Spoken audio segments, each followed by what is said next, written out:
अस्सलाम वालेकुम। आप देख रहे हैं टॉप 10 डिफेंस न्यूज। आइए बिना देर किए नजर डालते हैं आज की 10 बेहतरीन दिफाई खबरों पर।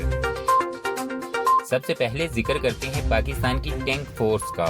तुर्की में इस वक्त डिफेंस एग्जीबिशन खत्म हो जाने के बाद उसके चर्चे हो रहे हैं और पाकिस्तान की तरफ से जो डेलीगेशन तुर्की भेजा गया था उसने टर्किश अल-दे टैंक से मुतल्लिक तफसीलात हासिल करने की कोशिशें की हैं। पाकिस्तान की तरफ से तुर्की को ये कहा गया है कि वो अपने इस टैंक से मुतल्लिक ज्यादा से ज्यादा मालूमात पाकिस्तान को फ्राहम करें। पाकिस्तान की तरफ से तुर्की के इस टैंक में दिलचस्पी इस बात को जाहिर कर रही है कि आने वाले वक्त में पाकिस्तान तुर्की से ये टैंक या तो हासिल कर सकता है या फिर उनको मुकामी तौर पर बनाने के लिए तुर्की के साथ कोई मुआहिदा हो सकता है।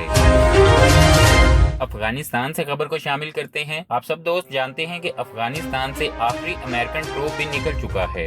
जैसे ही अमेरिका के आखिरी फौजी ने काबुल एयरपोर्ट से उड़ान भरी तो नेटो ममालिक और अमेरिका की तरफ से खास तौर पर पाकिस्तान का शुक्रिया अदा किया गया और अमेरिका की तरफ से अमेरिकन फौज को बाहिफाजत अफगानिस्तान से निकालने पर पाकिस्तान का शुक्रिया अदा किया गया। अमेरिका की तरफ से ये कहा गया कि ये सब कुछ पाकिस्तान की मदद के बिना मुमकिन नहीं था। यहाँ पर खबर आ रही है हैवी इंडस्ट्रीज टेक्सला से और पाकिस्तानियों के लिए ये खुशखबरी है कि हैवी इंडस्ट्रीज टेक्सला ने 155 mm की एक ऐसी हॉविट्जर तैयार कर ली है जिसको अब पाकिस्तान आर्मी की तरफ से टेस्ट किया जा रहा है।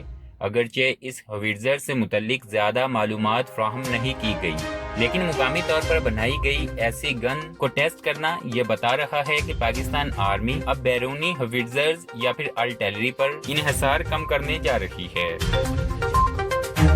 अब जिक्र करते हैं उस रिपोर्ट का जो पाकिस्तान के न्यूक्लियर हथियारों से मुतल्लिक है। पिछली 2 दहाइयों में पाकिस्तान के न्यूक्लियर हथियारों से मुतल्लिक तमाम तर मनफी रिपोर्ट्स के बाद अब अमेरिका और भारत की तरफ से इस तरह की रिपोर्ट्स आना शुरू हो गई हैं कि अफगानिस्तान में तालिबान की हुकूमत आ जाने के बावजूद पाकिस्तान के न्यूक्लियर हथियार मजबूत हाथों में हैं और पाकिस्तान के न्यूक्लियर हथियार इतने महफूज हैं कि अमेरिका और CIA अगर ऐसे हथियारों की भनक नहीं पा सकी तो फिर तालिबान या फिर उन जैसी दूसरी कुव्वतें पाकिस्तान के इन हथियारों की हवा को भी नहीं छू सकती।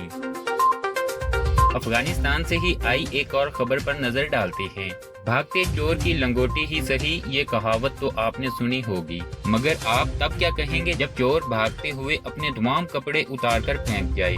यही अमेरिकन फौज ने अफगानिस्तान से निकलते वक्त किया है। इस वक्त तालिबान के कब्जे में अमेरिकन ट्रूप्स के छोड़े हुए जो हथियार हैं उनमें 20,000 के करीब व्हीकल्स, 16,000 के करीब दूसरे व्हीकल्स, अब तक की रिपोर्ट्स के मुताबिक 16 हेलीकॉप्टर, हजारों की तादाद में गन्स और मिलिट्री के जेर इस्तेमाल जदीद इक्विपमेंट तालिबान के हाथ लग चुके हैं। यानी अमेरिका जाते हुए तालिबान को एक जदीद फोर्स भी बनाकर किया है। अब जिक्र हो जाए चाइनीज मिसाइल का। चाइनीज DF-41 मिसाइल पर इंटरनेशनल रिपोर्ट इस वक्त दुनिया के डिफेंस एक्सपर्ट्स की तवज्जो का मरकज बनी हुई है। रिपोर्ट में कहा गया है कि चाइना का ये मिसाइल दुनिया भर में मौजूद तमाम ICBMs से ज्यादा खतरनाक मिसाइल है।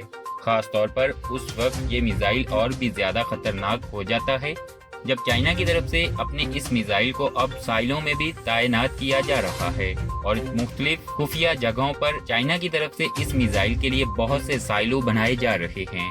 अमेरिका की तरफ से इन मिसाइलों की लोकेशन हासिल करने की इस वक्त भरपूर कोशिशें की जा रही हैं और अभी तक अमेरिका को कोई कामयाबी हासिल नहीं हो सकी।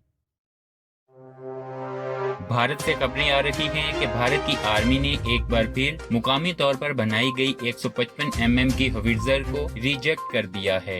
ये बात काबिले जिक्र है कि इस गन को Indian defence research development organisation की तरफ से 6 माह पहले आर्मी से वापस लिया गया था। वजह ये थी कि इस गन की बैरल बार बार ब्लास्ट हो रही थी और ये गन जब इंडियन आर्मी को दोबारा टेस्टिंग के लिए दी गई है तो एक बार फिर इंडियन आर्मी के मयार पर पूरा नहीं उतरी।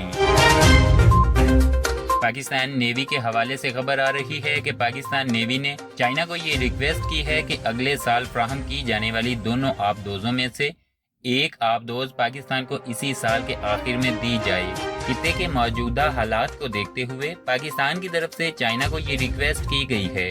پاکستان نیوی کو یہ آبدوز وقت سے پہلے فراہم کی جائے گی یا نہیں؟ چائنا کی طرف سے ابھی کوئی جواب نہیں دیا گیا۔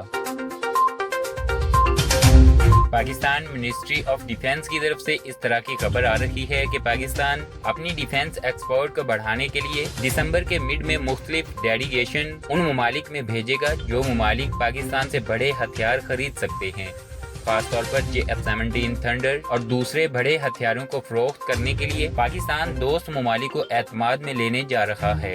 پاکستان ڈیفنس منسٹری کی طرف سے ڈیفنس پروڈکٹس کی ڈیفنس سیل کو $1 بلین تک لے کر جانے کا عزم کیا گیا تھا، اس کا آغاز ہو چکا ہے۔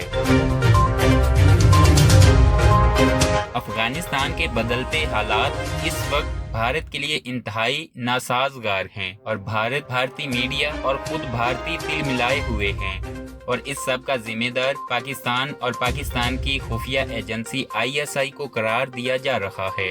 بھارت کی طرف سے یہ کہا جا رہا ہے کہ اب پاکستان کی خفیہ ایجنسی طالبان کے ساتھ مل کر بھارت کو تھریٹ کریں گی۔ اس سب میں بھارت کے نام نہاد ریٹائرڈ جنرل اور کرنلز بھی پیچھے نہیں ہیں، وہ افغانستان کے ان حالات کا پاکستان اور ISI کو ہی ذمہ دار قرار دے رہے ہیں۔ یہ تھی آج کی ٹاپ 10 ڈیفنس نیوز۔ اجازت دیجیے، اللہ حافظ۔